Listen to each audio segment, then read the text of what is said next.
toutes les personnes qui s'occupaient d'afficher, c'est Brian qui s'en occupait, ça d'afficher les textes à l'écran, les réactions des spectateurs, l'interaction avec les gens et évidemment la diffusion parallèle sur Facebook Live, sur Twitch. J'ai des questions qui sont posées sur Twitch qui apparaissent là. Donc il y avait toute une machinerie, on peut dire, une organisation assez complexe pour pouvoir faire ce direct. Mais je crois qu'on était tous très très contents. Merci beaucoup. Merci à tous, bravo. On peut aller manger. Il y avait aussi des émissions comme l'Hebdo JV, FAQ qu'on a lancé à ce moment-là, des rubriques avec Big Bang Hunter, La faute à l'algo, mot de saison. Et puis à la fin de l'année 2015, il y avait quand même cette mort annoncée de No Life, à laquelle on croyait en fait nous. Parce qu'on voyait qu'on allait dans le mur et on savait pas encore qu'on pouvait lancer une procédure de redressement judiciaire. Ça s'est fait vraiment à la fin de l'année et c'est pour ça qu'on a fait ce sketch avec la réponse E. Ok, bon, je choisis E. E, la réponse A, c'est votre dernier mot. C'est donc votre dernier mot, la réponse A, E. Non, la réponse E. Ah oui, la réponse E, donc on fait scroller l'écran s'il vous plaît. Réponse E, c'est votre dernier mot? Oui, c'est mon dernier mot. On regarde la réponse. Est-ce que c'est la bonne réponse? Réponse. Oui, c'est la bonne réponse, ça vous permet de passer au palier suivant. 2014.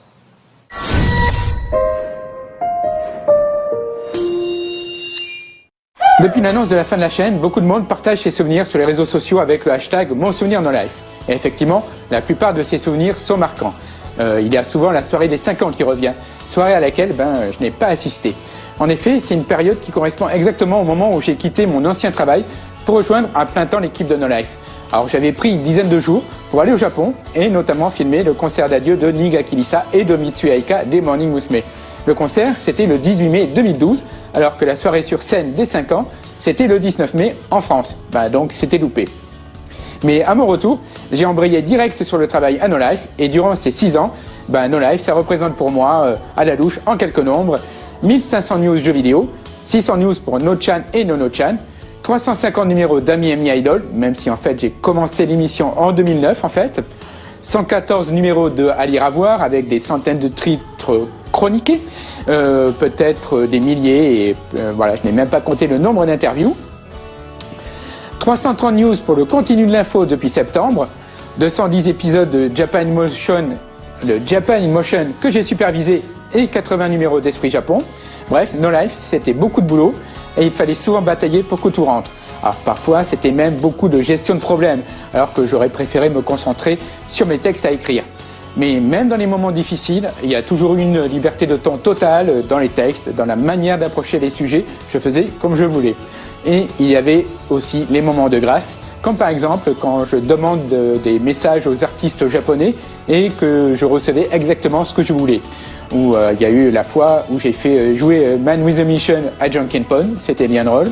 Le moment où je savais que les Cute allaient venir en France, mais que le groupe n'était pas encore au courant. Et quand le groupe l'apprend et que je vois ça en direct sur le net, ça faisait plaisir. Il y a eu aussi une fois où j'ai fait dire à Erwan un texte d'intro d'Ami Idol, ça faisait un joli contraste. Ou alors la fois où on a laissé les clés de la chaîne au Morning Musume. Il y a eu aussi de nombreuses interviews, comme je disais. Alors, ça a pu être Shinkai Makoto, Takahata Isao, qui nous a quittés il y a quelques jours, ou Koreheda Hirokazu, qui ça fait partie des plus belles interviews que j'ai pu faire. Et donc, ce sont des moments inoubliables pour lesquels j'ai tout donné, comme toute l'équipe. Et donc, merci à Alex et à Seb de m'avoir fait partager cette aventure et merci à vous de l'avoir suivi. Il y a quelques jours, Alex Pilot m'a contacté par téléphone pour m'annoncer que la date de la dernière émission, de la dernière diffusion de la chaîne No Life était prévue pour le 8 avril. Alors voilà, comme la plupart d'entre vous, je suis très marqué par cette annonce. Évidemment, on s'y attendait, il fallait bien que ça tombe un jour ou un autre. Il faut savoir que la chaîne No Life, finalement, est en difficulté depuis son premier jour de diffusion. Donc il fallait que ça arrive. Mais évidemment, ça fait un choc j'ai eu cette chance fabuleuse de pouvoir faire un bout de chemin avec cette chaîne, par le biais notamment de l'écriture d'un livre qui s'appelle No Life Story, qui revient en détail sur les origines de la chaîne No Life, une aventure incroyable menée par Alex et Sébastien, mais aussi tous leurs partenaires de voyage, parce qu'ils étaient vraiment très nombreux, donc on revient très très loin en arrière sur les origines de cette chaîne. Je suis très heureux aussi qu'Alex et Seb m'aient fait confiance pour animer quelques émissions, notamment Les Oubliés de la Préhistoire pendant 4 saisons. Plus récemment, Collector's Quest. Mais je garde aussi en mémoire tous les documentaires que j'ai pu réaliser avec la chaîne et qui m'ont rempli de joie parce que c'est vraiment une très grande fierté, notamment la soirée spéciale sur Double Dragon et Monsieur Kishimoto. Sur les traces de Nintendo aussi, un documentaire qui m'a marqué pour plein de raisons avec Alex directement à Kyoto. Et puis aussi le documentaire sur Yoshitaka Amano. Enfin voilà, c'est vraiment beaucoup d'aventures, beaucoup de souvenirs que j'ai pu vivre avec No Life. Et je garderai évidemment en mémoire surtout une anecdote qui m'a marqué, c'était le tournage qu'on a réalisé avec Alex en une seule journée à Kyoto pour le documentaire sur les traces de Nintendo. Je me souviens qu'Alex avait une sciatique vraiment très douloureuse et le pauvre, il avait tout son matériel à porter et comme on avait tous les deux un emploi du temps hyper serré, on devait rentrer absolument vers 16h ou 17h à Tokyo, donc on a couru, mais vraiment couru, et surtout quand il fallait grimper au sanctuaire Fushimi, le pauvre Alex, il souffrait presque le martyre et je lui faisais subir tout ça en courant parce qu'il fallait qu'on fasse un tournage l'un après l'autre et qu'on ait tous les lieux compilés en à peine quelques heures. C'était vraiment sportif. Mais Alex a tenu le coup et le documentaire est vraiment très chouette. Donc voilà, c'est un conseil de regardure, peut-être le dernier que je ferai pour la chaîne, mais en tout cas, n'oubliez pas No Life, n'oubliez pas le travail de tous ces gens qui ont bossé dans l'ombre pendant toutes ces années pour la diffusion de la culture japonaise, entre autres, la diffusion aussi du jeu vidéo, mais dans le bon sens du terme. Voilà, c'est une chaîne qui va nous manquer, on est fiers de l'avoir connue et je pense que voilà, j'espère pour eux qu'ils vont savoir rebondir et j'ai aucun doute là-dessus et que on se reverra nous aussi et qu'on pourra parler avec nostalgie mais beaucoup de bienveillance de No Life.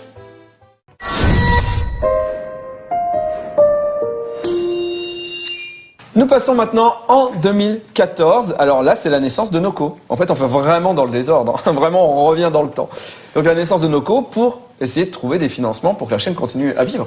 Oui, voilà. Alors l'idée de base de Noko, c'était avec No Life Online, on avait réussi à bâtir un système de SVOD, de VOD par abonnement, avec toutes les émissions de No Life. On avait réalisé que la SVOD, c'était quand même compliqué. Il y avait des barrières, de déclarations, des taxes, donc il fallait s'acquitter, des subtilités techniques. Et on voyait qu'on avait de l'intérêt autour de nous, de détenteurs de catalogues pour intégrer No Life Online. Sauf que No Life Online, avec le passage à la HD, dont on parlera tout à l'heure, ça suivait plus. Et donc, du coup, il fallait autre chose, il fallait voir plus grand. Et grâce à des personnes qu'on a rencontrées, on a pu effectivement passer à une vitesse bien supérieure avec Noko. Et c'est ainsi qu'est né Noko. Alors voilà, je vais vous faire le point sur Noko.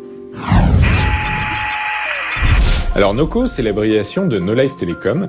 Noko qui est très bien d'un point de vue technique. Le problème, c'est qu'effectivement, je dois reconnaître qu'à part No Life, j'ai pas réussi moi à aller démarcher des catalogues intéressants, en intégrer. Il y a des choses qui ont pas suivi et finalement c'était quand même assez difficile. Donc ça c'est un peu dommage, mais après ça a quand même permis à beaucoup de gens de suivre les émissions No Life en bonne qualité. Ok Seb, je suis prêt là. Ok, ça y est. Désolé pour l'attente, je sais que ça a été long. Merci aux gens qui ont attendu. Ça y est, maintenant on y est. Allez, on lance le coup. Ryan, go! C'est parti.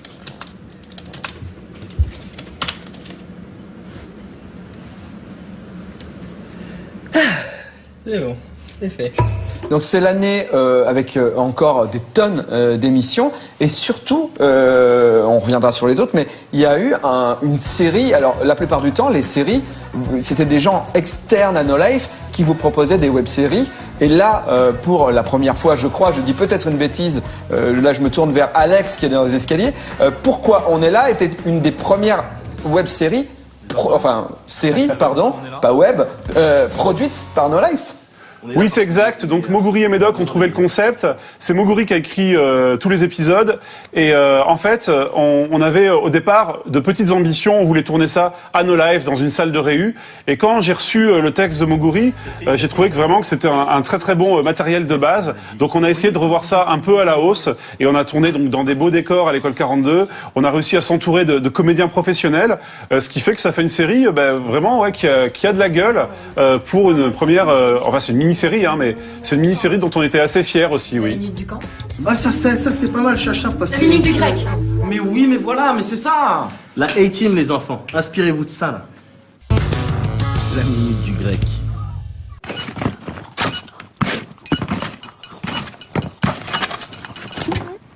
Une minute.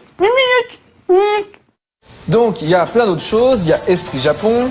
Esprit Japon, voilà, qui commence sur No Life. Il y a une autre production japonaise qui est arrivée cette année-là sur No Life et qui concernait les toutous. C'était Kyono Wanko. Donc Kyono Wanko, le chien du jour, qui arrivait non pas chaque jour comme au Japon, mais chaque semaine sur No Life. Nagano-ken no to aru otaku. Koko de kurashite iru no ga Choco desu. Il faut comprendre que c'est une émission qui est vraiment un monument de la télé japonaise et on était vraiment très fiers en fait de pouvoir la diffuser. Et à part No Life en France, je pense qu'il n'y a pas beaucoup de chaînes qui l'auraient diffusée. Toi, Alex, En fait, si je peux me permettre, Kyono Wanko, c'est pas seulement des chiens, c'est aussi l'occasion de découvrir le quotidien des Japonais, la vie quotidienne, par exemple chez eux, dans leur foyer, ou dans leurs promenades, ou dans leurs activités de tous les jours. Et c'était vraiment intéressant, quand on s'intéresse un peu au Japon, cette émission a vraiment quelque chose de passionnant. J'ai cru que tu allais dire c'est pas non seulement des chiens mais aussi des chats. Mais non. Sinon aussi il y a un programme là qui nous vient des États-Unis, c'est The Guild. Voilà, The Guild, c'est la web-série créée par Felicia Day, qu'on a pu diffuser sur No Life. Et, Felicia est venue dans les locaux. Elle est venue dans les locaux et c'était vraiment une super opportunité parce que aux États-Unis, c'était un peu leur web-série qui a déclenché énormément de choses. Et donc là, très content d'avoir pu diffuser ça sur No Life, c'est clair.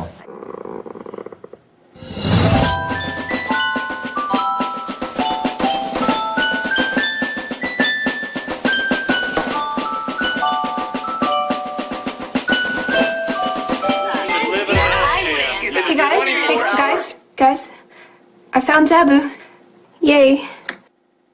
What? Where is he? In my bathroom, pooing evidently. Oh, I hate poo. He's there. Visiting you? You slut. Le point info. No comment. No comment. Peut-être parler du décor du point info qui a eu une certaine période. Est-ce qu'il y a un commentaire? C'est une idée d'Alex, je crois. Oui. J'ai demandé à Olivier Martin, qui est un accessoiriste, de nous fabriquer un petit, comment on appelle ça, un stand, un point information, comme il y en a dans les grands magasins au Japon, mais portable, qu'on peut mettre autour de sa tête. Donc voilà, chacun y est passé, on est tous passés dans le point info pour annoncer les nouvelles de la chaîne. Et moi, j'en suis très content, je ne renie pas le point info. Et toi, Seb, t'en es très content? C'était super. Très bien. Bonjour, je suis Sébastien et vous êtes dans le point info sur No Life. Mehdi, je fais ça pour toi. Et pour finir, cette année-là, il y avait aussi Crunch Time. Il y avait Crunch Time, une rubrique de Julien Pirou sur effectivement le jargon et les métiers du jeu vidéo. Bienvenue dans Crunch Time. Cette nouvelle émission bimensuelle sur No Life est dédiée au développement de jeux vidéo. Il y avait À Table aussi. Oui, une émission sur les jeux de plateau, organisée par Mathilde. Ah, oui. C'était quand même une belle année. Tout à fait. On passe en 2013.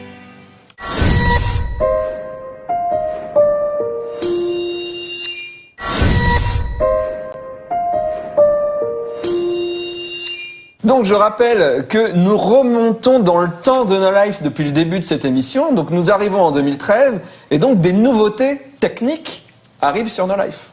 Voilà, alors No Life, on a commencé, on faisait du 4/3 en SD. Et on a dû suivre l'évolution des normes techniques. On est passé en 16/9 complet un peu après le lancement. Et puis 2013, c'était le gros chantier du passage à la HD. C'était compliqué parce que ça demandait des ordinateurs plus puissants, avec plus de stockage, plus rapide. On a dû valider des solutions techniques. C'est Cyril qui s'est occupé de tout ça. On a dû faire des partenariats pour obtenir du matériel parce qu'on n'avait pas d'argent. Mais on a réussi, voilà, à lancer ça et à passer dans une vraie prod HD sur quasiment toute la chaîne. Ça, c'était vraiment super.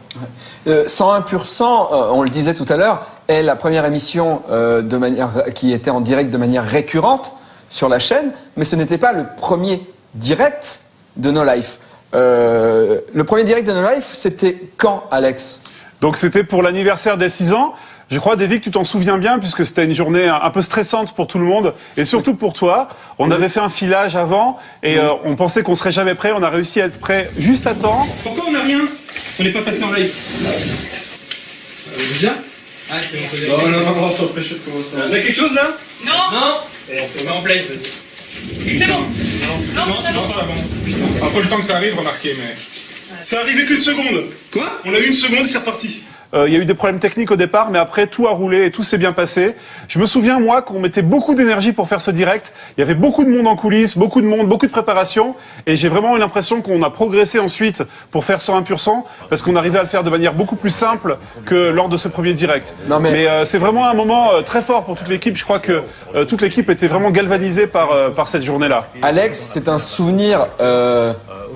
bizarrement, c'est un bon souvenir aujourd'hui pour moi, mais c'était traumatisant. Parce que non seulement No Life fait son premier direct, mais en plus, vous décidez de rajouter un jeu où les gens peuvent jouer en direct. Et donc, il y a tout un système qui a été programmé pour que les gens puissent participer. Et j'avais les réponses en quelques minutes après. C'était une usine à gaz. Et on avait fait une sorte de filage l'après-midi, c'est-à-dire un entraînement de l'émission. C'était un des filages les plus catastrophiques de ma vie. Rien ne fonctionnait. Quand on a lancé le direct le soir, je me suis dit, on va dans le mur. Il faut se rappeler aussi que c'est toi, Davy, qui était au centre de l'émission. Tu étais le présentateur, tu devais tenir toute l'émission en entier, alors que les autres faisaient qu'une apparition. Donc c'est pour toi que c'était le plus difficile, effectivement. Aucune réponse, je devais tenir pendant 2-3 minutes à meubler, quoi. Voilà, bah oui, tu t'en es bien sorti. Et je me souviens aussi que Sébastien avait fait appel à tous ses contacts du monde du jeu vidéo, du manga, pour essayer d'avoir des lots. Et il y avait vraiment de très très beaux lots à gagner ce soir-là. Effectivement. Et c'était une réussite, puisque tout a fonctionné. Tout a fonctionné. Il y avait quand même un petit bug dans ma partie, en fait. Moi, je m'occupais des affichages dynamiques, des classements des joueurs, des pourcentages de réponses vraies et fausses. Et en fait, dans la première partie de l'émission, il y avait un bug dans mon programme qui calculait mal les pourcentages. C'est encore 1h15. C'est chaud, quoi. Je suis en train de modifier encore les trucs d'habillage dynamique à la dernière minute, d'après le déroulé qu'on a fait. Est-ce qu'il y a des trucs que je vais avoir le temps de faire? Je sais pas. Et en fait, il y avait une petite pause de un peu moins d'un quart d'heure avant de revenir au direct, qui nous permettait de nous réorganiser. Et pendant ce quart d'heure, je suis vite remonté à mon poste, alors qu'il y avait nos invités traditionnels pour la fête de l'anniversaire, qui étaient en train de manger des chips à l'étage. Mais je suis remonté à mon ordinateur, j'ai corrigé le bug, recompilé mon programme, pris ma clé USB et je suis vite allé remettre donc ça. Les gagnants étaient vraiment des gagnants, du coup. Non, il n'y a pas de problème sur les gagnants. C'était juste un problème d'affichage sur les pourcentages. Ok. Ensuite, dans les émissions, on a eu Côté Comics. Oui. Qui parlait des comics. Le 56cast qui s'est lancé à ce moment-là. C'est vrai. 56cast, c'est toi, Alex, qui réalise? C'était le successeur de Écran.fr, donc l'émission faite avec Erwan et Camille de Libération. Et en fait, l'idée, c'était de tourner à No Life. En fait, le podcast Écran.fr était tourné à Libération. Et le 56cast était tourné à No Life chez nous avec notre matériel. Donc finalement, on avait décidé, comme on changeait complètement de décor, de trouver un nouveau nom pour l'émission. Donc je crois que c'est Camille qui a trouvé 56cast au rapport au comment ça s'appelle, au modem 56K, avec un super générique de François, avec une musique de El Mobo, une émission qui continue encore aujourd'hui, puisque il y a quelques jours vous avez pu voir le dernier numéro du 56cast. Il y a aussi une émission, moi, qui m'a fait très plaisir lorsqu'elle est arrivée, parce que No Life existait depuis quand même pas mal d'années, et on parlait pas ou peu des jouets, et Metal, Missile et Plastic Gun est arrivé à l'antenne. C'est parce qu'on connaît bien Jean-Marc. Il se trouve qu'on avait fait la projection de France 5 6 quelques mois auparavant, et Jean-Marc a animé un peu la soirée, et ça m'a rappelé à quel point il était bon animateur. En fait, c'est quelqu'un qui parle avec ses tripes et qui a une facilité pour transmettre sa passion, en fait. Et quand il parle de jouets, on peut l'entendre parler des heures. Moi, il m'a parlé plus jeune, quand on était jeune et qu'on faisait France 5, de ses collections de jouets. C'était toujours passionnant. Donc on lui a dit, c'est simple, t'amènes une pièce de ta collection et tu nous en parles. Et voilà, ça a donné Metal Missile à une Plastic Gun. Et parfois, quand il parle de Goldorak ou de Gunbuster, c'est vraiment de la poésie. Mais je confirme, et quelle collection? Quelle collection? Quel homme ce Jean-Marc? Seb, Tips? Mais oui, alors il y avait Tips aussi, donc c'était un projet difficile, arriver à faire passer des choses très techniques, de la vulgarisation, et avec Yacine. Je vais dire Wi-Fi parce que c'est plus clair.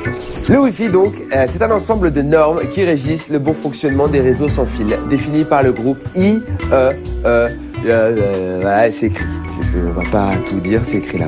Comment tu avais abordé Tips, toi, Alex? Tips, on avait essayé de te faire une ambiance un petit peu années 70, donc ça se voit dans l'habillage et dans la musique, une musique à mi-chemin entre, je sais pas, Chapi Chapeau et les indicatifs télévisuels des années 70. Donc c'est vrai que j'aimais beaucoup l'ambiance, et on avait évidemment Yacine qui était là pour assurer le spectacle, qui faisait beaucoup de choses en impro d'ailleurs, il est très fort en impro, et je crois que c'est Kevin, un informaticien, qui lui écrivait toute la partie technique. Donc c'était encore un mélange de talents, en fait. On passe en 2012.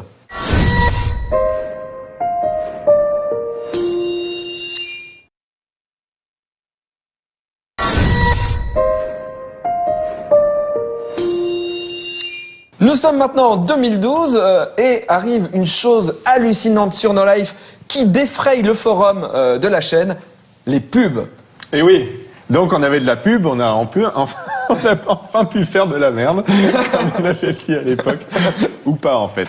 Il y en a qui se demandent, mais est-ce que ça va changer le contenu des programmes? Est-ce que vous allez passer du côté obscur? Alors là, bon, pour nous c'est tellement évident que voilà, la réponse est toute simple. Si on réfléchit avec un peu de bon sens, est-ce que vous imaginez que Seb pourrait dire: Voilà, ça y est, maintenant qu'on a de la pub, on va enfin pouvoir faire de la merde.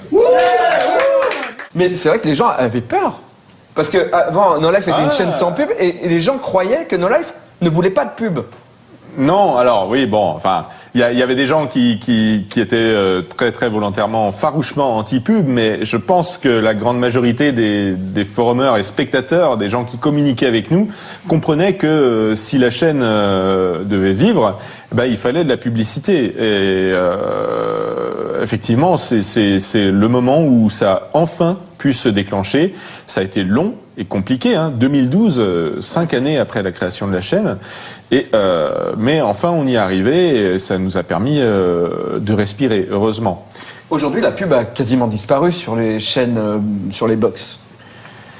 C'est compliqué. Il y a eu en fait, c'est un peu à l'origine de nos soucis, pas que, mais il y a eu effectivement une baisse globale de la publicité. Depuis la TNT. Mais voilà, c'est pas spécialement No Life, c'est un petit peu toutes les chaînes du CabSat ADSL. La TNT a pris beaucoup de parts de marché, au hertzien aussi.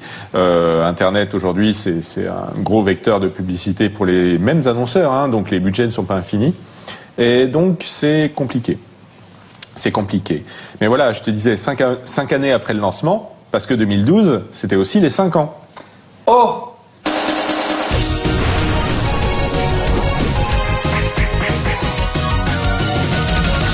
Donc effectivement, les 5 ans de No Life étaient sur scène. Tout à l'heure, je disais que le filage des 6 ans avait été horrible. Le filage des 5 ans a été une catastrophe. Voilà. Alors que la soirée s'est super bien passée. Comme quoi, il n'y a pas de loi. Alex, qui a eu l'idée de faire ces 5 ans sur scène en public? Donc et Sylvain avait proposé l'idée. Et tout le monde a été d'accord, en fait, tout de suite. Je crois, toi, Davy, que tu étais vraiment chaud pour le concept.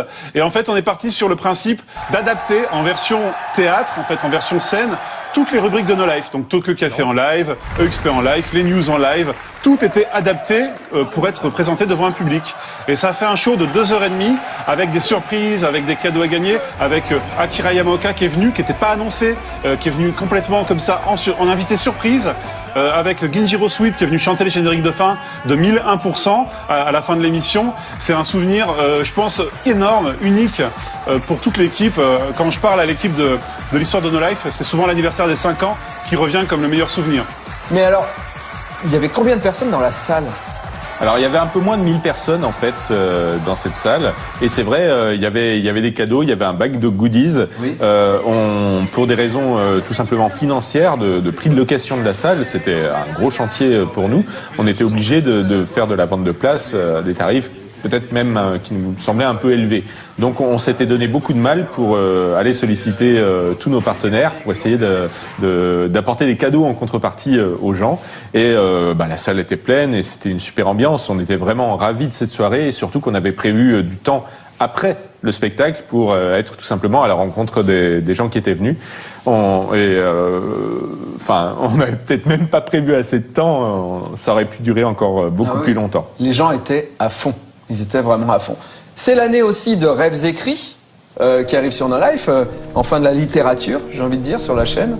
Oui, et moi j'ai pu participer un peu à l'émission, j'ai pu interviewer Robin Hobb, Neil Gaiman, c'est des souvenirs incroyables. Et ça paraît pour nous qui sommes dans des intérêts geeks de littérature, de science-fiction, ça nous paraît évident que ce sont des invités prestigieux qui méritent toute notre attention, mais ils sont pas vraiment demandés généralement en télé, quoi. Mais c'est criminel. Effectivement. Et on était donc c'était bien de le faire. Alex, on a Slim aussi qui vient avec son Big Bug Hunter.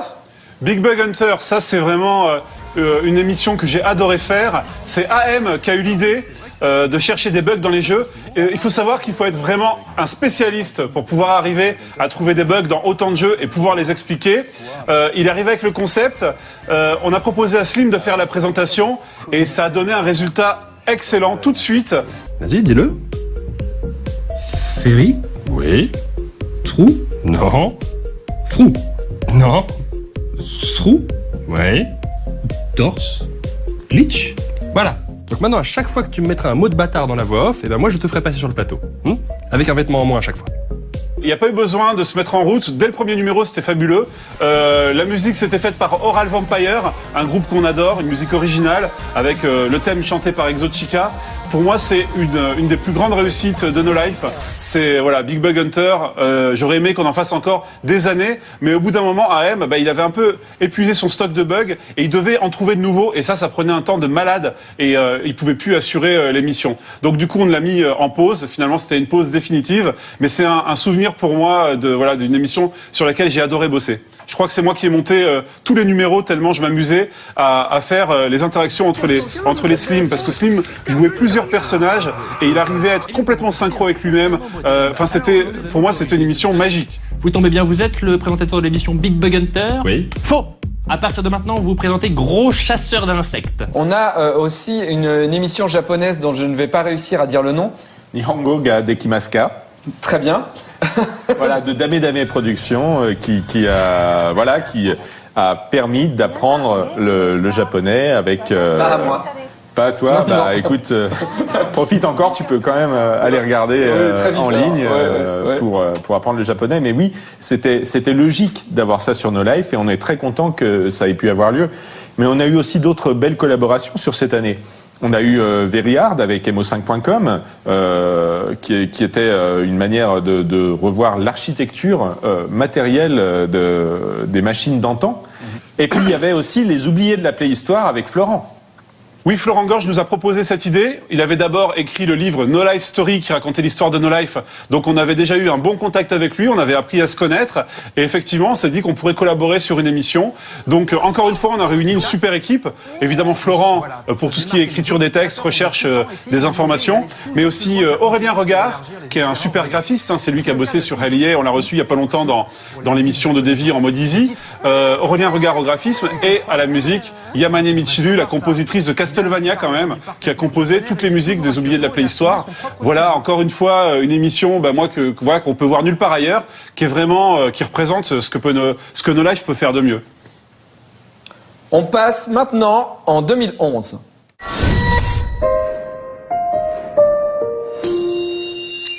Testeur de jeux vidéo. J'ai eu ce rêve en voyant les gens en costume cravate dans les salles de jeu. Je me disais, j'étais pas très malin à l'époque, que s'ils étaient habillés en costume de travail et qu'ils jouaient aux jeux vidéo, c'est que jouer aux jeux vidéo, ça devait être leur travail. Mon deuxième rêve, c'était de faire des sketchs, d'écrire des sketchs et d'y participer. Et ça, c'est venu en voyant les bêtisiers, des nuls ou des inconnus, ce genre de choses qui passaient à l'époque, où je me disais devant ça, mais c'est dingue, ces gens qui rigolent, qui ont l'air de rigoler toute la journée, et dont c'est le métier en réalité. Et sans que je m'en rende vraiment compte, ça s'est fait un peu tout seul comme ça, No Life m'a permis de faire ces deux choses. Donc pour moi, ça a été quelque chose de tellement important, de tellement dingue, de se dire ça, de se dire qu'à 20 ans à peine révolus, on a déjà fait les deux choses qu'on ambitionnait de faire quand on était gamin, et que c'est la même entité qui nous a permis de faire les deux. C'était presque désespérant de se dire ça, que tout avait déjà été fait. Heureusement, il y a plein d'autres choses à faire. Et d'un point de vue un peu plus général, No Life, pour moi, il est important de se rappeler que c'est purement et simplement une réussite. À l'heure où on parle de la fermeture de No Life, on pense nécessairement au mot échec. On se dit c'est fini, donc c'est un échec. Je pense qu'en fait c'est tout l'inverse. No Life est une réussite totale et qu'en fait No Life est morte des suites de sa réussite. On ne peut pas imaginer une chaîne qui tient autant à parler de choses dont les autres parlent peu ou mal, qui tient autant à réunir tellement de gens différents, qui tient autant à rester ce qu'elle a été dès le premier jour. On peut pas imaginer une chaîne comme ça durer éternellement.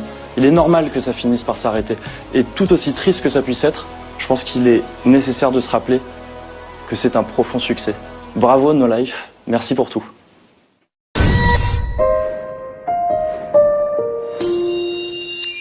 Nous sommes en 2011 et No Life ne savait pas encore qu'elle était regardée. Ben oui, en fait, c'est en 2011 qu'on a eu nos premiers résultats officiels d'audience. Alors, évidemment, une certaine pression, parce qu'il faut voir que jusque-là, on naviguait en aveugle. Et on a eu la très bonne surprise d'avoir d'excellents résultats. Alors bon, du coup, ça nous a permis par la suite, on en parlait tout à l'heure des marchés de la publicité, d'excellents résultats. Après, en fait, on a appris à connaître les tendances d'audience au fur et à mesure du temps, le fait que, tu sais, les mesures statistiques, quand tu dépasses un certain nombre de personnes, voilà, il y a une fiabilité qui s'installe. On a appris aussi, alors, que ça dépendait aussi pas mal du numéro du canal. Plus t'es loin, plus t'es élevé, moins les gens zappent finalement. Bien sûr, ouais. Mais c'est vrai qu'il y avait des gens qui regardaient beaucoup No Life, qui étaient dans les panels de médiamétrie, et voilà, ça marchait bien. Pour nous, c'était super, quoi, de découvrir ça. Nous sommes en 2011, donc, et arrive une nouvelle série sur l'antenne de No Life, c'est « Je n'ai jamais su dire non ». Oui, Alex, c'est la première web-série de Slimane Baptiste Berhoun, qu'on connaît évidemment pour son rôle dans Le Visiteur du Futur. Donc il a gentiment accepté une diffusion sur l'antenne. Je me souviens de la bande-annonce qui était très drôle, qu'il avait réalisée, où je lui demande de passer la série, et il n'ose pas me dire non, voilà, parce que c'est le principe de la série. Et ça a été aussi pour moi le début d'une collaboration avec Slimane, puisque c'est grâce à cette série qu'on s'est rencontrés. Et suite à ça, on lui a proposé différentes émissions, Big Bug Hunter dont on a parlé, puis Big Bang Hunter que j'aime aussi beaucoup, où il a porté évidemment tout l'univers et les personnages autour. D'où viennent les idées? De quoi sont-elles faites? Doit-on forcément attendre qu'elles viennent à nous, ou est-ce qu'on peut les convoquer? Créer un terrain favorable à leur arrivée, à leur épanouissement. Certains disent que l'idée ne peut naître que de la somme des connaissances de l'auteur. Effectivement, on crée une idée à partir de notre bagage. L'idée existe en nous sous forme diffuse, latente, et puis la conscience lui fait prendre forme. Une sorte de Big Bang intérieur. Alors évidemment, il y a les bonnes et les mauvaises idées, les idées foireuses. Et moi, je ne suis pas là pour juger. Moi, ce qui m'intéresse en tant que chasseur d'idées, en tant que chasseur de Big Bang d'idées, donc de création d'idées, c'est celles qui comptent, celles qui ont changé quelque chose, parfois avec une étonnante simplicité. Et donc ça a commencé avec cette série J'ai jamais su dire non. Il y a Game Center aussi? Alors Game Center, ça c'est une émission que je voulais absolument faire. Moi j'adore l'arcade, j'adore les jeux d'arcade et ça me semblait logique qu'il y ait une émission sur l'arcade sur No Life. Et il se trouve qu'à l'époque, AM était en stage chez nous et je savais, j'avais bien remarqué qu'il connaissait très bien ces domaines-là. Et donc j'ai proposé de présenter et d'écrire Game Center et c'est ce qu'il a fait pendant, je crois, deux ou trois saisons. Et grâce à lui, on a eu une émission régulière sur l'arcade sur No Life qui était un de mes rêves dès le début. Maintenant, je vais passer à Seb, puisque je pense, Skill, tu peux en parler, je pense. Je peux en parler, Davy. Oui. Moi, j'aime l'e-sport. Voilà. Effectivement, en 2011, j'étais très frustré depuis de nombreux mois qu'on n'ait pas d'émission qui parle d'e-sport. Et je savais qu'il fallait, enfin, c'était beaucoup de travail, quoi. C'était des personnes qui allaient se rendre dans les tournois, voilà, faire des interviews, donner des résultats réguliers. Il fallait des gens pour s'en occuper. Et on n'avait pas ces gens-là. Donc, au bout d'un moment, j'ai juste craqué et j'ai demandé à Alex si je pouvais pas faire un truc de mon côté. Enfin, comment est-ce que je pouvais faire pour faire une émission sur mon temps libre. Enfin, temps libre, voilà. Mais du coup, il m'a dit, mais c'est très simple, comme pour toutes les autres émissions, il faut que tu me proposes un pilote. Et donc j'ai fait un pilote pour Skill et on a pu lancer l'émission. Voilà, j'ai eu droit à un superbe générique signé Mathieu. Il y avait une musique d'Elmobo que je garde dans mon cœur encore aujourd'hui. Il y avait Schizo qui m'avait aidé pour les effets spéciaux. Et puis d'émissions juste de commentaires de parties avec des guests, c'est devenu aussi une émission de reportage, puisqu'on a eu la chance de pouvoir être invité à des événements prestigieux, notamment par Riot Games pour les finales de la saison 2 de League of Legends, où c'était encore en pleine création, c'était leur première finale vraiment événement organisé par eux-mêmes.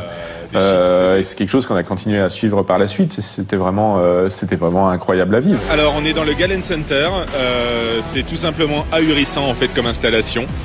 C'est très très impressionnant. Il y a beaucoup de sièges. Il y a beaucoup de mise en place, de techniques aussi derrière, bien sûr. C'était une bonne idée de faire cette émission. Surtout en 2011, l'e-sport c'était pas encore ce que c'est aujourd'hui. C'est vrai. Mais voilà, Skill 117 numéros que j'ai apprécié faire, vraiment. Très bien. Et puis il y avait Toco Toco aussi qui arrivait cette année-là.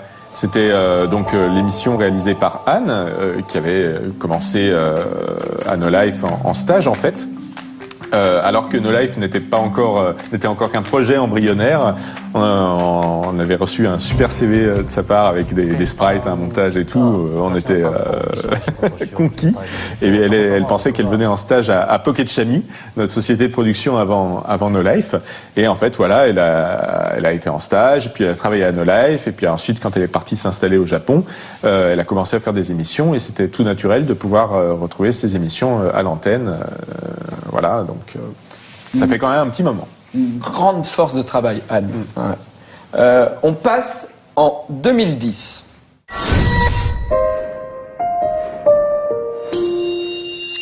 Salut tout le monde, c'est Suzuka。10年と10ヶ月ノーライフをご覧くださいました。本当に皆様どうもありがとうございました。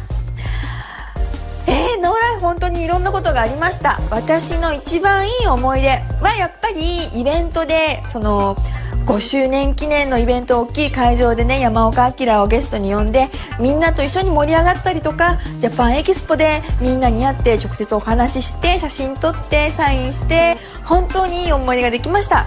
大変だった思い出はそうね、私の東京カフェとかは全部撮影はいい思い出ばっかり。ちょっと大変だけれども楽しい思い出なんですけれども、やっぱり日本の方とのねコンタクトがね、本当に仕事断られたり取材断られたりっていうのが本当に大変でしたね。それももう思い出ですね。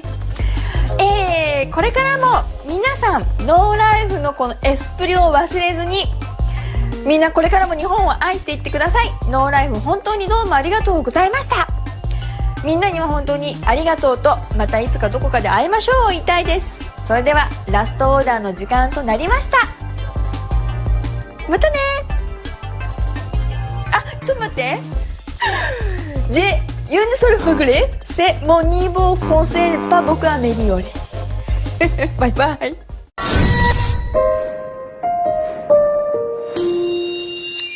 Nous sommes en 2009, là encore plein de nouveautés, mais la plus grande des nouveautés, c'est No Life Online. Voilà, alors c'était un moment effectivement où on avait besoin de faire fonctionner la chaîne en attendant que la publicité arrive, et le seul moyen qu'on avait trouvé, c'était de proposer un abonnement, un accès en fait à nos émissions en ligne, et en très peu de temps, on avait avec l'équipe développé No Life Online, et ça a marché.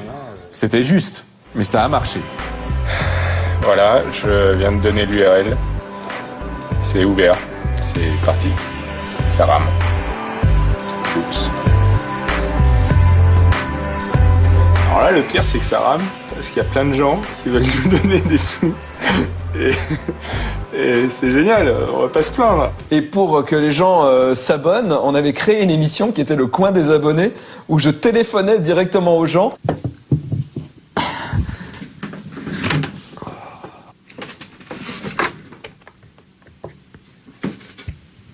Allô Seb?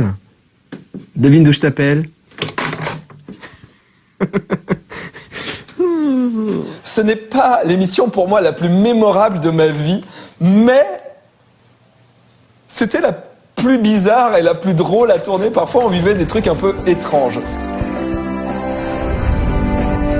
Bonjour à toutes et à tous, c'est le coin des abonnés. Aujourd'hui c'est DJ Pablo Platine. Voilà. Sinon, il y a eu aussi format court, classé 18+, qui a marqué énormément de gens. Voilà, classé 18+, donc un projet de Thierry Falcoz. Il faut voir que jusque-là, on ne pouvait pas montrer les jeux 18+, en fait, les Peggy 18 à l'antenne sur No Life, parce que c'était les jeux, les critiques de jeux, c'était dans 101%, et que 101% passait aussi en journée.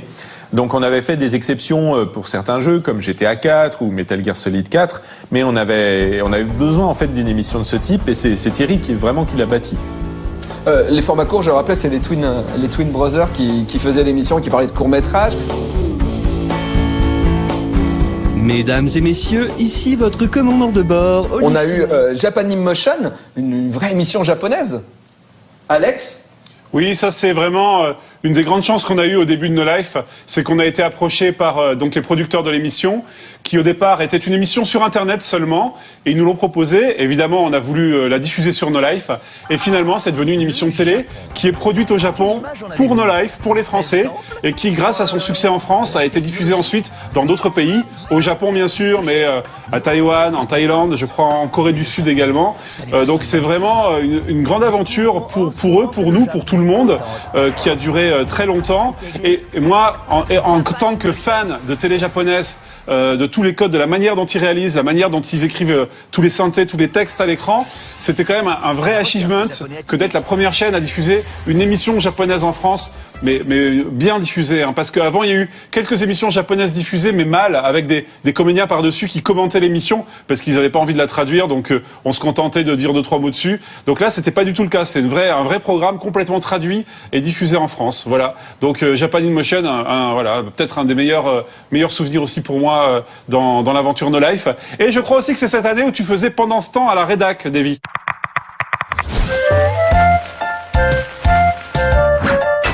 Oui, je faisais pendant ça à la rédac, et surtout je savais que j'allais quitter la chaîne. Donc on l'a dit tout à l'heure, en 2010 je suis parti de No Life, et donc je trouvais ça très drôle, parce que j'ai un humour super drôle, de partir de la chaîne en mourant. Mais effectivement, tout le monde n'a pas apprécié cette blague, surtout que j'avais fait tomber mon blog le soir même de ma mort. Poulpe avait fait un message ambigu sur son blog.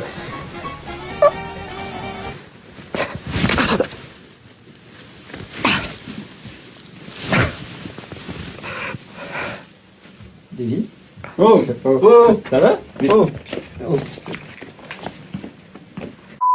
Le doute était permis, et je me rappelle de Dame qui était ce week-end-là. Il n'était pas au courant de ce qu'on faisait. Il était en Angleterre avec sa petite amie, et il m'a dit, on a appris la nouvelle via les réseaux, on avait peu internet, on a vu que t'étais mort, on a passé un week-end de merde.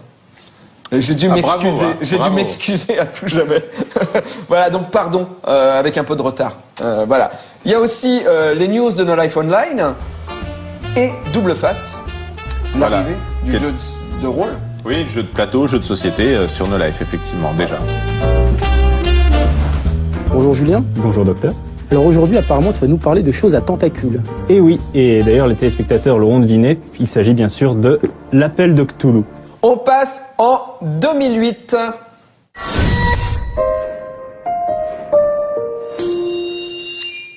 No Life s'arrête, donc même si ça faisait quelques années que c'était compliqué. C'était compliqué pour toutes les équipes, c'était compliqué puisque le modèle télé est en train d'évoluer énormément, etc.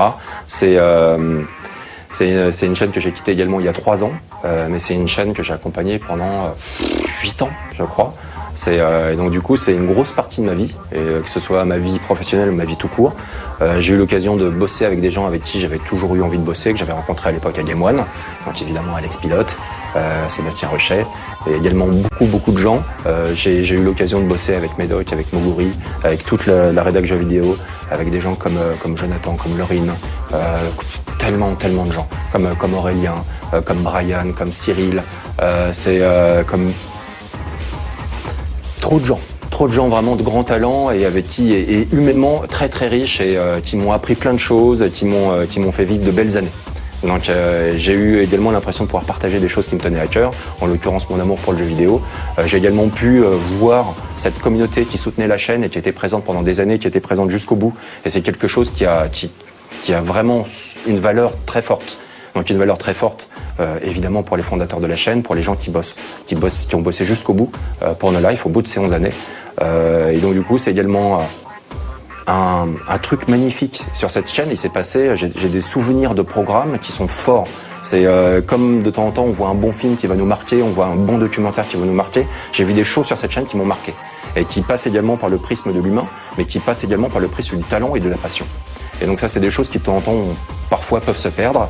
Et donc de pouvoir les retrouver comme ça, en format concentré sur une chaîne comme No Life, avec ce nom magnifique, c'est quelque chose qui était très important pour moi et qui est toujours très important pour moi. Et donc merci à vous, téléspectateurs, d'avoir suivi et soutenu cette chaîne pendant autant de temps. Je sais que ça a été très marquant pour plein de gens. Pas seulement pour les gens qui ont travaillé pour la chaîne, mais également pour les gens qui ont regardé cette chaîne et qui ont peut-être grandi un certain nombre d'années avec, donc qui ont commencé à regarder alors qu'ils étaient petits, adolescents, ou au contraire en mode nostalgique, déjà adultes, la trentaine passée, etc., avec déjà des enfants. Peut-être que des programmes ont été partagés justement avec les enfants, avec les neveux, avec des proches. Donc il y a beaucoup de choses positives que moi je vais emmener avec moi, parce que là je vais également partir. Il se trouve qu'au niveau du timing, c'est un truc assez fou, c'est que No Life s'arrête au moment où moi je vais arrêter Ubisoft et je vais partir vivre quelques années au Japon avec mon épouse. Et donc du coup, ça va être une nouvelle aventure pour moi et ça va être une nouvelle aventure pour tous les gens de No Life qui vont continuer à travailler avec les programmes de cette chaîne pour essayer d'en sauvegarder tout le travail qui a été fait, mais également pouvoir se relancer et rebondir et faire d'autres choses et de parler à d'autres gens et je sais pas, peut-être s'adapter à ce nouveau format de télé. Donc l'air de rien quand même, le fait de se poser devant sa télé à une horaire un horaire précis, c'est quelque chose qui se perd de plus en plus. Et donc du coup, il y a des choses à faire, il y a des choses qui changent. À No Life, donc c'est une page de l'audiovisuel français qui se tourne, clairement. Donc une chaîne indépendante qui a survécu pendant aussi longtemps. La métaphore avec le petit village gaulois, ça fonctionne à fond. C'est un petit village gaulois avec une forte thématique japonaise. Mais donc du coup, c'est excellent. Et voilà.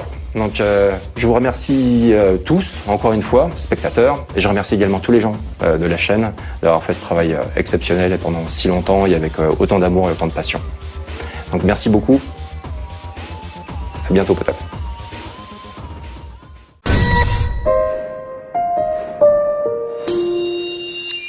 Nous sommes en 2008 et naît une émission où on peut voir un des créateurs de la chaîne dans des escaliers. Alex, est-ce que tu peux en parler?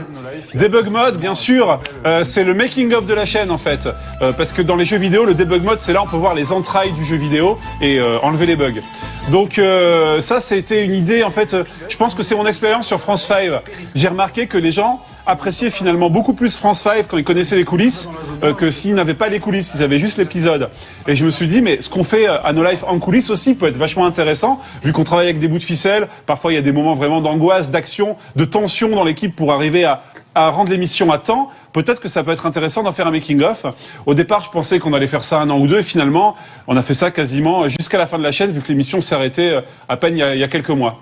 Et la preuve, tu es encore dans des escaliers.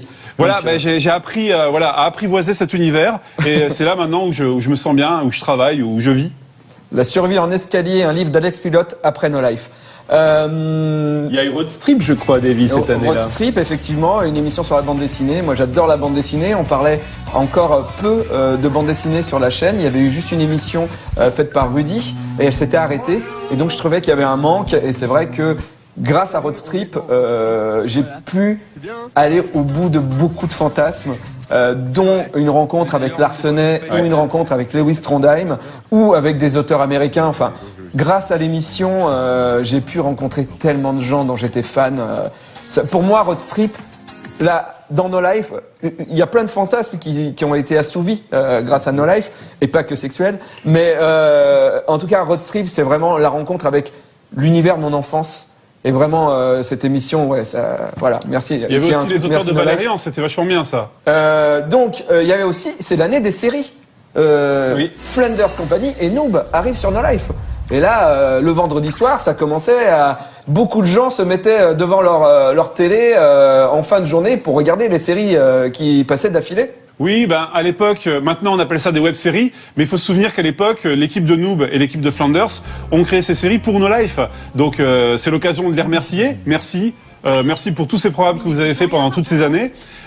Aujourd'hui, ce sont des séries, des web-séries, comme on dit, qui sont très connues. Hein, ça fait partie des fers de lance, avec une troisième web-série dont on va parler un peu plus tard. Que dire à part que à l'époque, encore une fois, c'est sur No Life qu'on pouvait trouver le vrai contenu geek. Il n'y avait pas vraiment de contenu ailleurs. YouTube était assez balbutiement. On pouvait mettre des vidéos à peine de 5 minutes. Et voilà, sur No Life, par contre, on pouvait trouver ce genre de web-série sur ces univers-là. Il y a eu aussi un truc chelou qui est arrivé sur No Life à cette période-là. Je peux en parler parce que j'étais le producteur de cette émission chelou, qui s'appelait Périscope, une volonté de Julien Pirou de parler aux geeks de l'information. Quand il a eu cette idée, moi je me suis dit qu'il était vraiment fou. Parce que si on regardait No Life, c'était justement pour pas regarder les autres chaînes. Mais il était très malin, il nous disait oui, mais là on fait un jus d'informations où on donne que le plus important aux geeks pour qu'ils soient quand même, et aux otaku, pour qu'ils soient quand même insérés dans la vie. Et on a fait Périscope, et c'était une émission un peu folle sur No Life, je trouve. Oui, parce qu'on n'avait pas d'illustration, d'image de l'actualité, hein. On n'avait pas les moyens d'envoyer des gens sur place ou d'acheter des images, donc c'était assez sobre en présentation. Mais Julien a vraiment travaillé très dur dessus. Ah, oui. C'était une belle émission de qualité. Un énorme travail. Et toi, Davy, par contre, je me souviens aussi que tu as travaillé sur une émission, sur un jeu télévisé.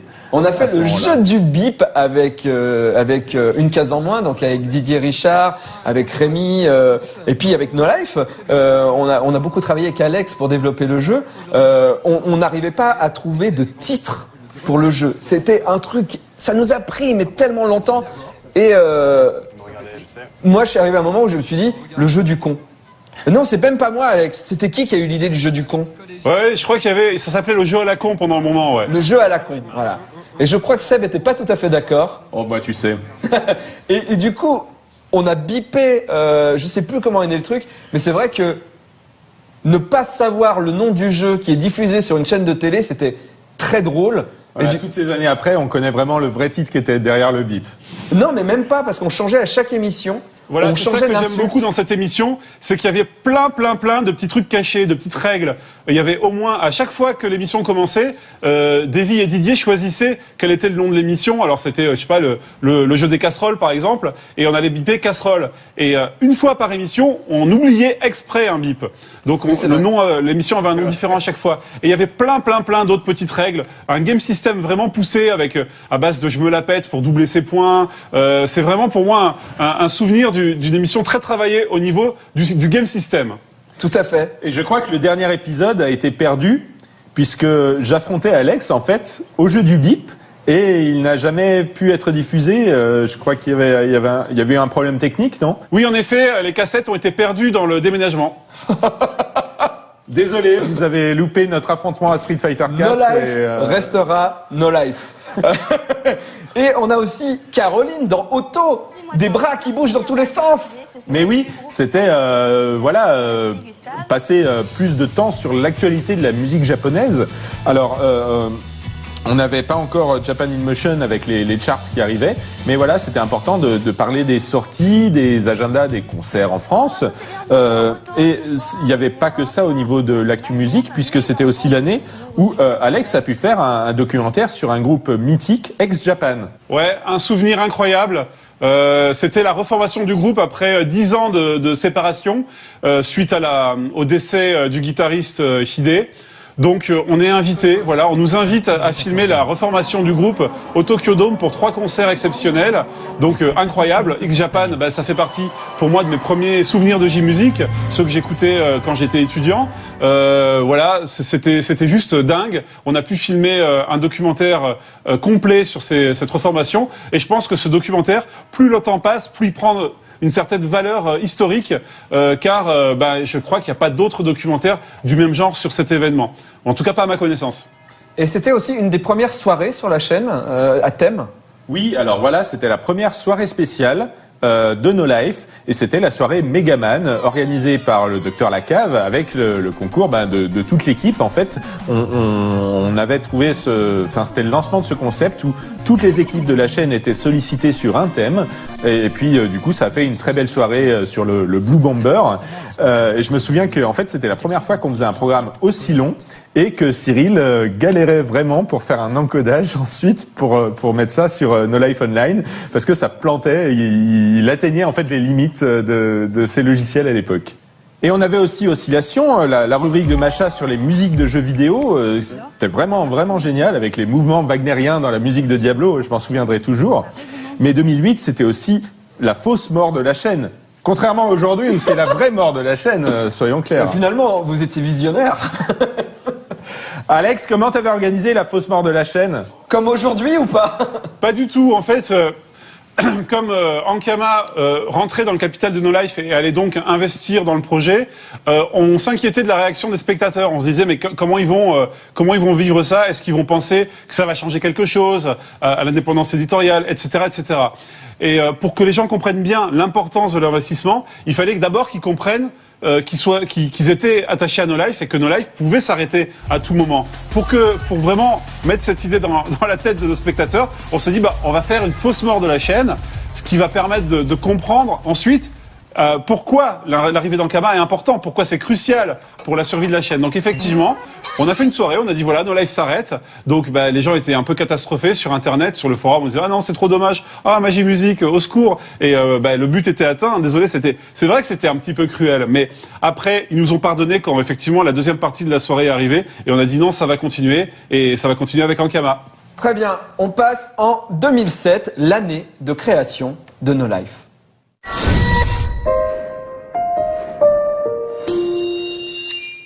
Voilà, No Life c'est fini.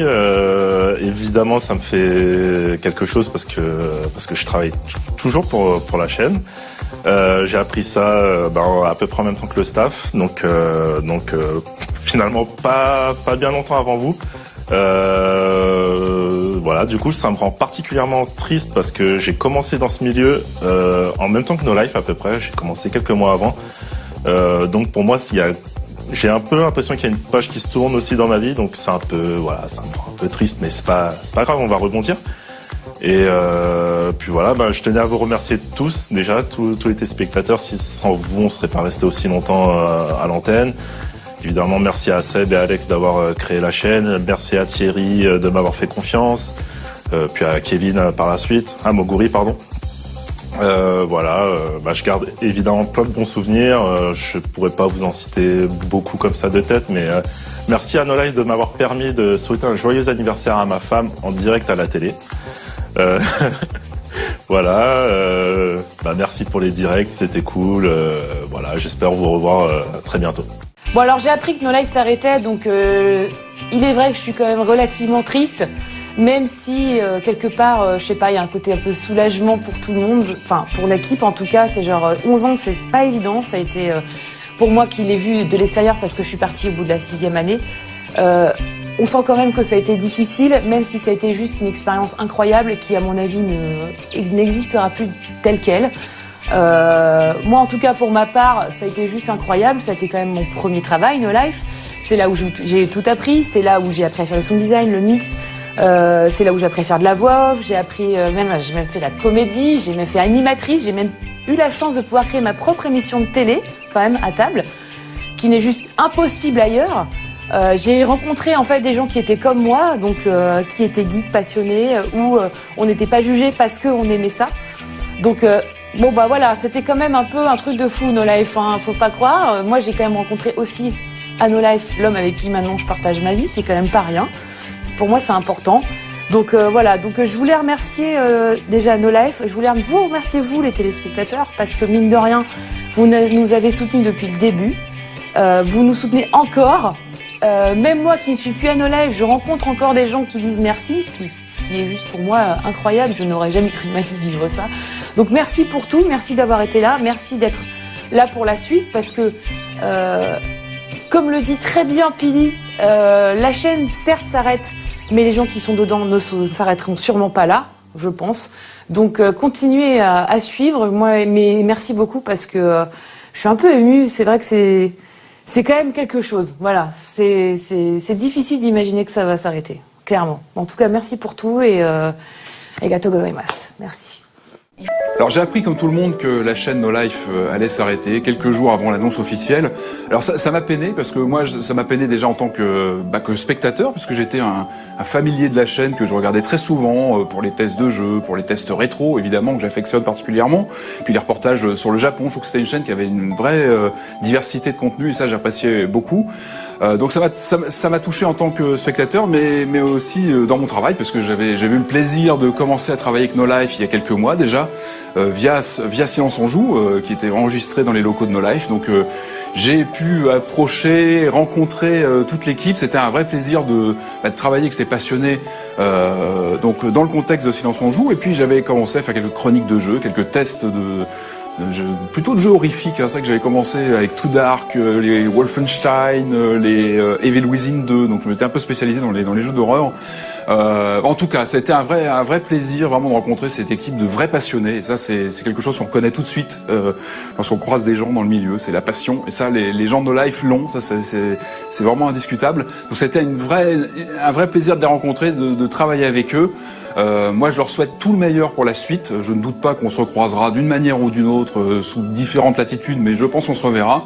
Et je tiens à remercier aussi les spectateurs de No Life qui ont soutenu, la communauté qui a soutenu la chaîne jusqu'au bout, jusqu'au dernier moment. Il y a eu, c'est vrai, beaucoup de retours très positifs lors de l'annonce malheureuse ces derniers jours, mais je pense que ça a fait plaisir aux équipes de voir que voilà, les gens étaient toujours là, que ça a touché beaucoup de spectateurs. Qui ont suivi ces 11 ans d'histoire, et je pense qu'on peut aussi féliciter l'équipe de s'être accrochée longtemps. Ça n'a pas été facile, on sait que la santé de la chaîne était un peu compliquée depuis quelques mois, quelques années. En tout cas, on peut leur dresser un chapeau d'avoir tenu longtemps et d'avoir entretenu ce flambeau de passion. Et voilà, en tout cas, je leur dis à bientôt parce que je suis persuadé qu'on se recroisera.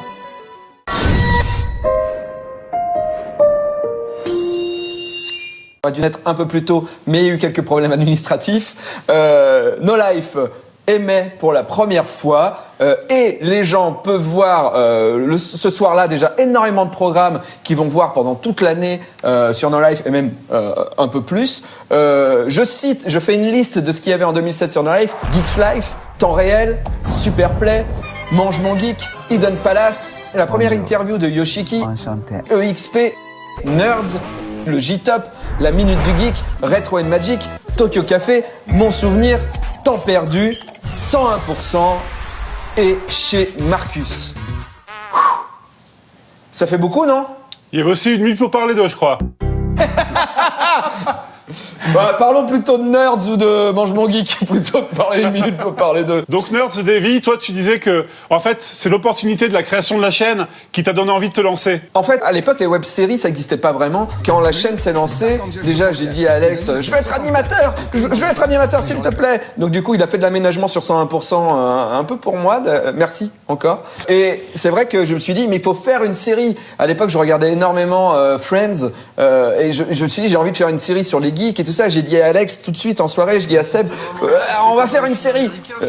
Mais je savais pas encore quoi. Et après j'en ai parlé avec Monsieur Poulpe et Didier et on a développé Nerds ensemble. Et quand j'ai dit à Alex, ça va être vraiment une série. Je crois qu'Alex, tu te rendais pas compte qu'on voulait faire à ce point série, je pense. C'est vrai que quand tu nous as présenté le projet de Nerds, on avait du mal à imaginer ce que ça allait donner. La première saison, si je me souviens bien, les épisodes sont assez indépendants, mais très vite, il y a un fil conducteur qui commence à s'installer. Et après, au fur et à mesure, c'est devenu effectivement de plus en plus ambitieux. Ouais, et Régis Robert, c'est mon prénom. Une émission symbolique de No Life et également la série qui est précurseur des web-séries et qui a donné envie à Fabien de faire Noob. Mon nom est Max Middle et je suis un guerrier du crépuscule. À Rudy de faire Flanders. À la Flanders Company, nous formons l'élite des super vilains. Et je crois qu'aussi François Descraques dit que ça l'a influencé pour se lancer dans le Visiteur. Ne lance pas cette canette. Mais pourquoi? Parce que si tu la lances, voilà ce qui va se passer. Bon, après, on n'avait pas conscience de tout ça, nous on s'amusait juste. Mais c'est vrai que quand on revoit le premier épisode d'Honneurs, on se dit putain. Qui l'eût cru? Voilà. Ça s'appelait Geek, je crois, d'abord. D'abord, ça s'appelait Geek, mais tu m'as dit, il y a déjà Geeks Life. Alors j'ai fait, ah bah, on va changer le nom. Alors on a fait Nerd. Je me souviens, Nerds, vous appeliez les épisodes avec des noms genre de torrent. Ouais. C'est des choses que Mr. Robot fait aujourd'hui, quoi. Mais c'est vrai. Et vous étiez tellement précurseur sur des choses. C'est vrai, 10 ans avant, ouais.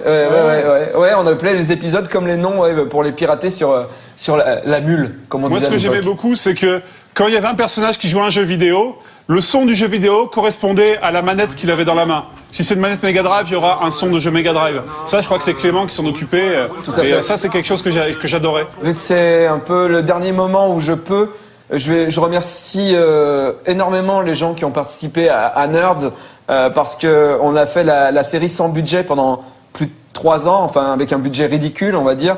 Et vraiment, la série n'aurait pas existé sans la volonté de tous ces gens et qui n'en profitaient peut-être pas parce que nous, on était sur le devant de la scène, nous les comédiens, donc on a pu aller en dédicace, des choses comme ça, mais tous les gens qui sont derrière, vraiment merci beaucoup. De toute façon, je crois que No Life, c'est un peu ça, c'est quand même des gens qui ont donné énormément de leur temps et d'énergie pour la gloire. Pour la gloire. C'était un effort commun. Voilà, c'est tout ce que je peux dire. C'est un peu ce qu'on retrouve en fait dans le magazine emblématique de la chaîne, enfin jusqu'à l'an dernier puisque c'est devenu le Continu de l'info, mais 2007 c'était le lancement de 101%. Il n'y a pas que 101% qui a été créé à ce moment-là, il y a toute l'antenne, la décision de mettre de la musique japonaise, des indés. On a façonné No Life et c'est resté grosso modo le même esprit jusqu'au bout, avec ce grand changement en chaîne info plus tard, mais on a tout mis en place à ce moment-là. 101%, c'était le magazine qu'on voulait voir, avec donc toutes ces rubriques. Il y avait Superplay dans 101% au début, je me souviens des petites versions de Superplay. Il y a toutes les rubriques dont on a parlé, Tokyo Café, Retro Magic, qu'on va continuer jusqu'au bout, avec là récemment le dernier numéro sur Final Fight. On n'a pas beaucoup parlé de Julien pendant toute cette soirée, mais c'est quelqu'un qui a énormément produit d'émissions pendant ces 10 ans, donc on peut le saluer aussi pour ça. Il y avait chez Marcus aussi, le fait que Marcus accepte de participer au projet No Life, ça lui a donné très vite une crédibilité vu que c'était le seul qui était connu en fait au final, à ce moment-là. Salut, bienvenue chez Marcus. Marcus, c'est moi, et ici, c'est ma vraie maison. Ça rigole pas. Vous aimez la télé-réalité? Eh ben, on va vous en donner. Mais attention, ici, c'est pas bidon. On n'est pas dans un décor, vous voyez, avec des briques rouges, puis des tags par-dessus, un peu styly et tout, façon Judd. Non, c'est ma vraie maison. De temps en temps, vous verrez peut-être des chaussettes qui traînent, du linge pas sec et ce genre de trucs. Et l'idée, c'est que vous passiez me voir, un peu comme vous passez voir un pote qui s'y connaît en jeux vidéo. Et chez Marcus, à l'époque, il faut se souvenir, c'est le seul endroit où on pouvait voir des let's play. Aujourd'hui, voir un let's play, rien de plus simple. On va sur YouTube, il y en a des centaines de milliers, peut-être même des millions de let's play. À l'époque, il y avait que Marcus qui avait déjà fait Level 1 et là qui faisait chez Marcus sur No Life. Quand on se remet dans le contexte en 2006-2007, quand No Life a commencé, l'iPhone n'était pas sorti. Vraiment, c'était un autre monde et il y avait une vraie demande pour ce contenu geek. Nous, en tout cas, c'est ce qu'on pensait et effectivement, on a pu constater que quand les chaînes est arrivée, il y a beaucoup de gens qui sont reconnus dans cet esprit, qui ont adhéré qui ont adhéré au contenu. Certains ont trouvé que c'était parfois un peu trop bizarre, trop bout de ficelle, trop fait à l'arrache. Mais en même temps, c'est un style qui aujourd'hui est assez populaire en fait. À l'époque, c'est vrai que ça se faisait pas trop, mais maintenant, il y a énormément de personnes qui font ce genre de projet avec quelque chose bien fait, mais qui a l'air d'être fait un peu à l'arrache. Je pense notamment à Mange Mon Geek. Bonjour et bienvenue dans Mange Mon Geek. Mange Mon Geek, l'émission qui nourrit ceux qui se nourrissent de jeux vidéo. Ça a l'air d'être fait comme ça dans une cuisine, mais en fait c'est hyper bien monté, hyper bien filmé, bien écrit, bien rythmé. C'était ça No Life, c'était des émissions qui ont l'air faciles à faire, mais sur lesquelles il y a beaucoup de travail en fait. Et regarde, Mange Mon Geek, c'était en 2007, et Poulpe fait recette pompette. Aujourd'hui, on est quand même sur une préquelle. Oui, un peu, ouais. Et No Life arrive sur la Free, puis après c'est Alice. Et effectivement, on a commencé le 1er juin 2007 à émettre sur Free. Et puis après, quelques mois plus tard, on est arrivé sur Alice, qui est aujourd'hui absorbé. Puis il y a eu SFR, il y a eu Orange, il y a eu Bouygues, jusqu'à Numéricable plus tard. Effectivement, ça s'est fait petit à petit. C'était un travail, effectivement, d'aller convaincre les opérateurs et de faire progresser la diffusion de la chaîne. Est-ce qu'il y a encore des choses à dire ? Évidemment, là, ce que j'ai envie de dire maintenant, c'est de remercier tous ceux qui ont participé à No Life pendant toutes ces années. Je vais pas pouvoir les citer tous, évidemment. Je vais forcément oublier du monde, mais No Life n'aurait pas pu exister sans la bonne volonté de toutes ces personnes. Moi, j'ai fait beaucoup de belles rencontres grâce à ça. On a vécu, certes, des moments difficiles, même assez souvent, mais on a aussi vécu des moments incroyables. En fait, No Life, c'était des émotions fortes dans tous les sens. On n'a pas vécu 10 ans de travail pépère, on a vécu 10 ans de grands 8, d'action, de tension, mais aussi de moments galvanisants, de plaisir vraiment important, avec la rencontre des spectateurs, savoir que les gens regardent, découvrent des choses grâce à No Life, découvrent la musique, des clips, vont en concert ensuite pour voir les artistes qu'ils ont déjà vus sur No Life. Tout ce qu'on a fait aussi en rapport avec le Japon, gagner la confiance des maisons de disques, ça c'était énorme. Parmi les achievements dont je me souviendrai, c'est qu'on a réussi dans la même émission à avoir une rubrique du Monde et une rubrique de Libé. Et je ne pense pas qu'on peut voir ça sur une autre chaîne. Ça c'est assez fou. On a parlé de beaucoup de choses ce soir, mais on n'arrivera jamais à parler de toute l'étendue de tout ce qui a été fait pendant toutes ces années. Et toi, Seb ? Je sais que c'est triste que No Life s'arrête, mais je pense qu'il faut, plutôt que d'être triste, il faut être heureux que ça ait existé. C'est Cyril Lambin, bien connu des équipes, qui disait les gens se rendent pas compte que No Life c'est un putain de miracle. Normalement, ça n'existe pas, ça n'arrive pas. Nous-mêmes, quand on a lancé No Life, on pensait que ça durait peut-être à peine 6 mois, peut-être grand max. Tu vois, et le fait qu'on soit en train de dire au revoir 11 ans après, c'est une victoire. On est content d'avoir pu faire autant de choses. Alors bien sûr, on a toujours des idées, toujours des envies, mais ça c'est bien normal. Mais on est fiers d'avoir pu faire tout ça. Merci Seb. Je pense qu'on peut terminer là-dessus.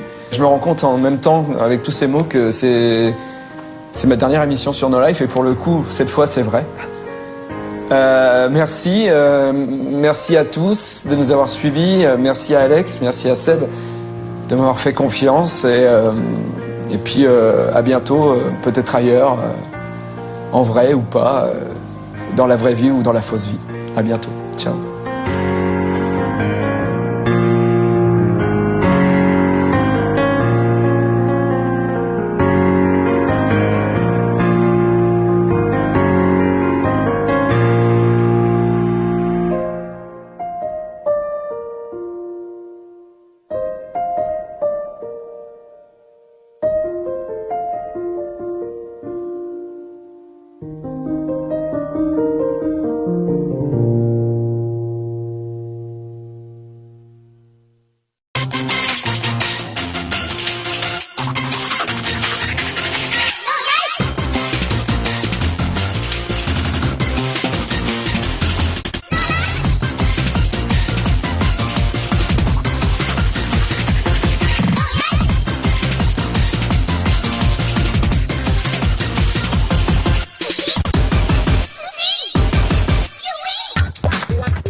Voilà, nous y sommes.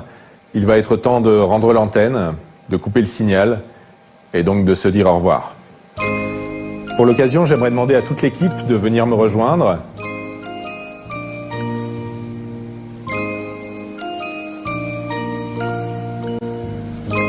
Ça fait toujours plaisir. Et puis... C'est bon, t'as terminé? Je peux couper le signal? Ouais, ça va. Bon, on se ressaisit. 5, 4, 3, 2, 1, 0.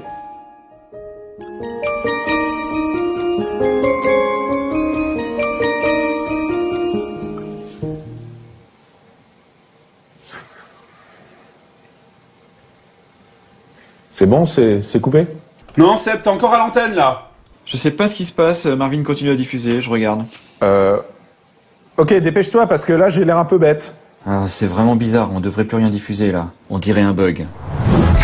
On dirait un bug, pardonnez-moi, mais il ne faut pas utiliser ce genre de mots à la légère, car comme le disait mon très bon ami le préfet de Tottori, il me disait Robert, tu es non seulement un amant extraordinaire, mais tu es surtout le plus grand des chasseurs de bugs. Et il avait raison. Que n'ai-je arpenté, map et lignes de code à la recherche de glitch et easter egg. Aussi, je peux vous dire avec certitude que ce qui vous arrive aujourd'hui avec votre compte à rebours, eh bien, ça n'a ni l'odeur, ni la couleur, ni même le goût d'un bug. C'est plutôt un coup fourré. Et lorsqu'il s'agit de fourrer, vous vous doutez bien... Ok, on a pigé. Il vient d'où le problème alors? Eh bien, c'est une intervention humaine. C'est lui. Mais Greg, qu'est-ce que tu fais? C'est toi qui nous empêche de couper le signal? Oh non mais attends, je fais un petit peu de rangement, c'est quand même pas interdit. Voilà, c'est bon, j'ai compris, laisse-moi faire. Non, allez, s'il te plaît, laisse-moi juste diffuser un clip de J-Music, le tout dernier, avec qui j'ai préparé des contenus de l'info, ça va faire marrer les gens. Allez, s'il te plaît, quoi. Sécurité! Jean-Marc! Allez, ça sert à rien ce que tu fais. Dis-toi que No Life, c'est un jouet, une télé, ouais, mais avec des articulations ball jointed, des pouces opposables, et puis plein de lance-missiles à ressort. Mais tu connais la règle. Après utilisation, on remet le jouet dans sa boîte. C'est la base. Bon, cette fois, c'est la bonne. Alors, j'en profite pour remercier une dernière fois...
Is this the price I'm